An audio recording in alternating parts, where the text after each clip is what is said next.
Hello, apa kabar semuanya? Aku mau tanya ke kalian semua. Setuju gak kalau aku bahas anime atau komik? Kalau pada setuju, komen ya. Oke, di video kali ini aku akan memberikan beberapa anime di mana karakter utamanya memiliki kemampuan tersembunyi. Karakter anime yang menyembunyikan kekuatan adalah tokoh-tokoh yang ada di dalam berbagai produksi anime yang digambarkan memiliki kekuatan super atau hidden power. Biasanya, karakter seperti ini banyak ditemui pada anime action dan overpower.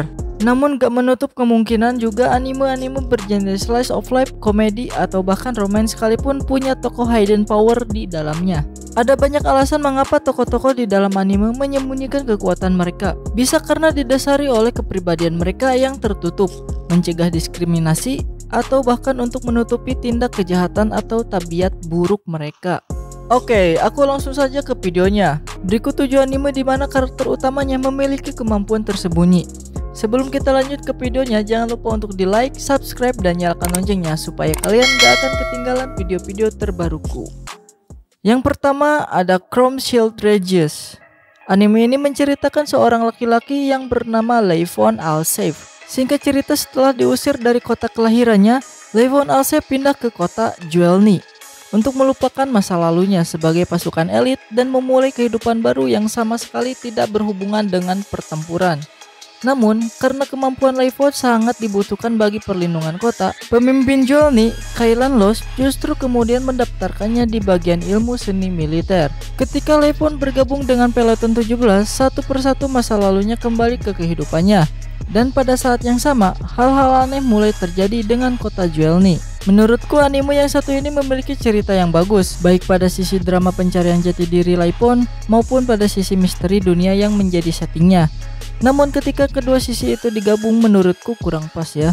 Kedua sisi tersebut gak terlalu berhasil menyatu dengan baik. Dari segi audiovisual, art, animasi, voice acting, dan lain-lain bisa dikatakan sudah sangat sempurna dengan mempertimbangkan ceritanya yang memang tidak mengangkat tema action sebagai tema utamanya. Scan-scan tersebut mungkin sudah mendapatkan porsi yang paling tepat ya. Alur cerita anime ini juga mudah dimengerti. Banyak loh anime yang mencoba melakukan tapi masih gagal. Tapi anime ini berhasil dengan cerita yang lumayan bagus dan visual yang indah. Anime ini memiliki kualitas yang cukup dan memuaskan bagi kalian semua yang ingin nonton.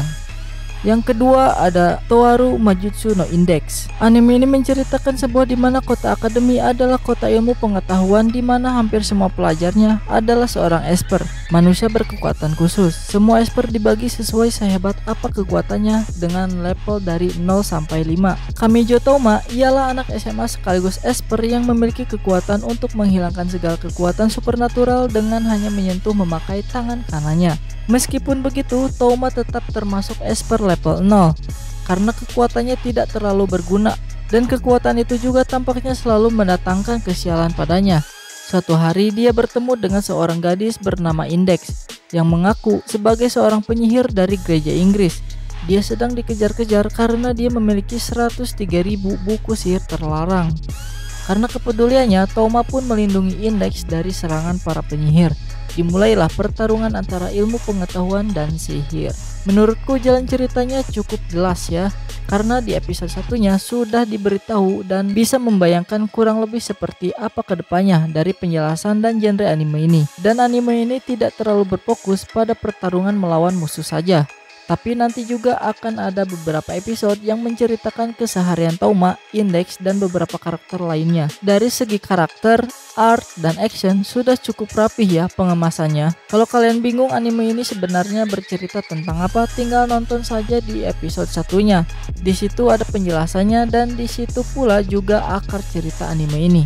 Yang ketiga ada Sore Demo Sekai wa Usukushi. Anime yang satu ini menceritakan tentang seorang putri dari kerajaan kecil yang datang ke kerajaan matahari untuk menikah dengan sang raja. Putri tersebut bernama Nike Remercier, gadis cantik berambut pirang dengan sifatnya yang tegas. Hari pertamanya di kerajaan matahari yang susah, Nike Hime akhirnya dapat bertemu dengan sang raja. Ternyata raja tersebut lebih muda dari dirinya, bahkan dapat dikatakan lebih ke adiknya ya daripada harus menjadi suaminya. Raja tersebut bernama Livius Arvinus Ifriqiya. Susah banget itu namanya, jadi aku panggil si Livi ya. Anime ini memang menarik dan penuh akan kisah romance. Meski memiliki unsur komedi, tetapi cerita anime yang satu ini lebih condong ke drama sehingga akan ada beberapa scene yang bakal membuat kalian baper, apalagi menyangkut perjuangan cinta mereka. Yang menarik dari anime ini adalah di dalam tubuh kecil si Lippy tersimpan emosi seorang pemimpin yang berhati dingin. Mungkin lebih tepat jika disebut sebagai tiran ya, yang disebabkan oleh kematian ibunya. Mengetahui hal itu, Nikke pun akhirnya bertekad untuk menunjukkan kepada Lippy yang sudah tidak bisa mempercayai siapapun bahwa dunia itu masih indah. Makanya anime ini bisa dibilang mempunyai kemampuan tersembunyi di dalam diri tokoh utamanya, yaitu si Lippy. Dari karakter dan artnya memang sudah pas ya menurut aku, karena karakter di anime ini terbilang unik, apalagi kedua tokoh utamanya. Dan kualitas grafisnya nggak perlu diragukan lagi ya, tonton aja jika kalian penasaran. Yang keempat ada Nurarihyo no Mago. Anime ini menceritakan seseorang yang bernama Nuro Rikuo. Dia adalah anak yang memiliki dua sisi manusia serta sisi yokai. Nurarihyon, kakek dari Rikuo yang juga pemimpin klan Nura, menginginkan Rikuo menjadi penerusnya.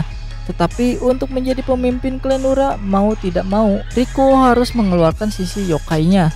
Sedangkan Rikuo sendiri hanya ingin hidup normal sebagai manusia sehingga dia menolak untuk menjadi penerus Nurarihyon.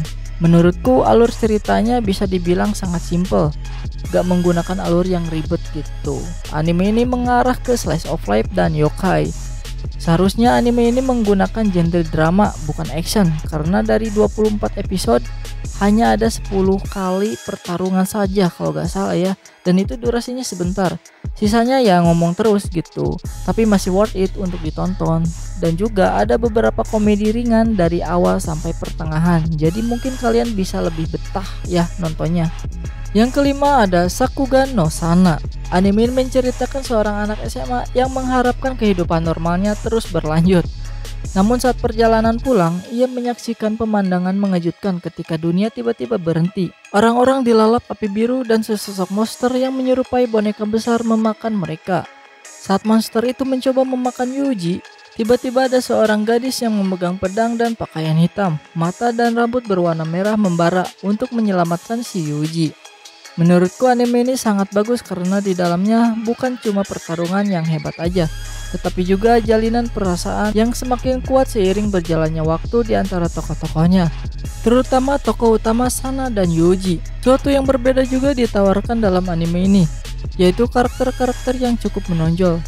Kita bisa belajar di mana anime ini memperlihatkan bagaimana Sana yang dididik sebagai flame Haze yang gak berperasaan, tapi semenjak bertemu Yuji, Torch yang memberinya nama Sana mulai belajar bagaimana menjadi seorang manusia dengan semua sifat kemanusiaannya, yang terkadang naif, pelin-pelan, atau bimbang dalam perasaan yang sangat dilema, perasaan kesepian, dan saat bahagia bersama teman-teman.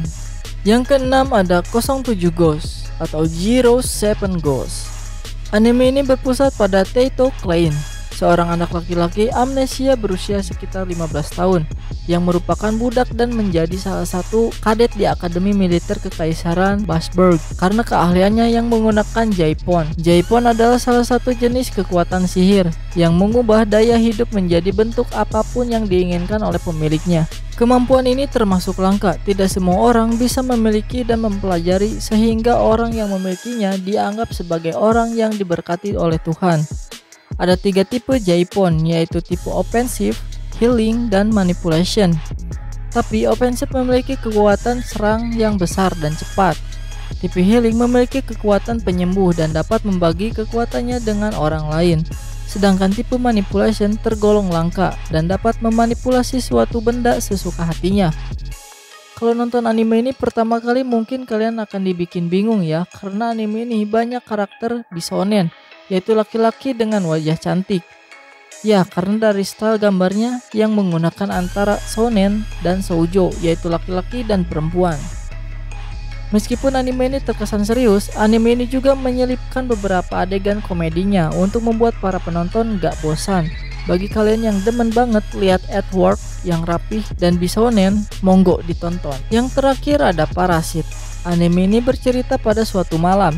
seorang pelajar SMA 17 tahun bernama Izumi Shinichi tiba-tiba didatangi makhluk asing yang ingin menginfeksi otaknya. Namun karena satu dan lain hal, makhluk yang belakangan disebut sebagai parasit ini gagal mencapai otak dan hanya merenggut tangan kanan Shinichi saja. Kejadian aneh yang menimpa remaja biasa itu mengharuskannya berpartner dengan parasit yang kemudian menamai dirinya Migi. Akan tetapi Migi bukanlah satu-satunya parasit yang ingin menginvasi bumi.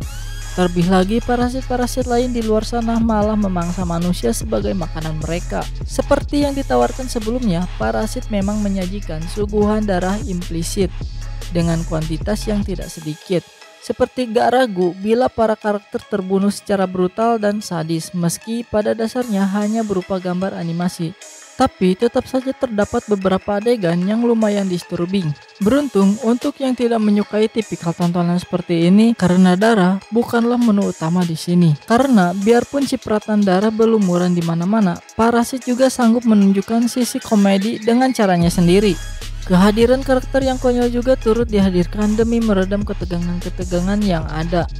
Bahkan melihat Migi, si tangan kanan Shinichi pun sudah mengundang kelucuan dilihat dari segi fisik dalam keadaan normal ya, yang memang sudah masuk kategori lucu. Karakter Migi di sini juga jadi scan stealer. Cara berpikir dan pola analisa logis mengesampingkan emosi manusia yang selalu ia terapkan kala menghadapi berbagai permasalahan menjadi daya tarik yang lumayan menarik buatku ya. Nah, itulah 7 anime di mana karakter utamanya memiliki kemampuan tersembunyi buat kalian semua. Oke, bila ada salah-salah kata mohon maaf ya. Coba tulis di kolom komentar apa aja nih anime yang seru dan menarik menurut kalian semua. Kita ketemu di next video. Bye.